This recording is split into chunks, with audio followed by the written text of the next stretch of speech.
so I heard the best analogy ever about how time operates, like how time works, because time is not how we think it is. It's not linear. So what the guy said, and I'm going to try to find him and tag him, was that if you pick up a book and you look at a book, we can see cover to cover. We can pick up and open to any page and read that part of the story. We can go back, forward, be in the middle of reading the book, and we can see the book in its entirety, and that the whole story has been written.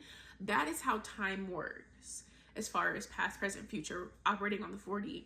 Us in the 3D, though, would be compared to the characters in the book.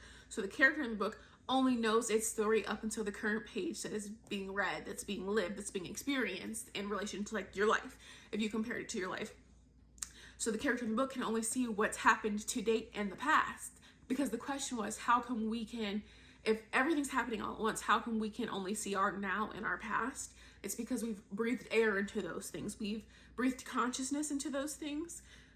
On the 3D, because on the 3D we are bound to our 3-dimensional experience, and time operates on the 4D, and being on the 3D we cannot perceive the 4D in its full entirety. From the 4th dimension, you can pick up your life story that has been essentially written and see everything and move through time that way. But on the 3D we don't operate like that, so we can't see our lives in that aspect. And there's a whole other rabbit hole of intuition and our pings coming from the future because it's already happening, and that's a whole other rabbit hole. But I thought that analogy was so good in relation to time and how time actually works, because we think time is linear, but time is not linear, because time is of the 4D. And like I said, we can't perceive the 4D in its full entirety because we are on the 3D, and you cannot perceive higher than your dimension. 2D can't perceive 3D in full entirety, 3D, 4D, etc., etc., etc. That analogy literally altered my brain, because I already understood it, but when it was put in that reference of a book and how we can see the book, but the character can only see where it's at on the page,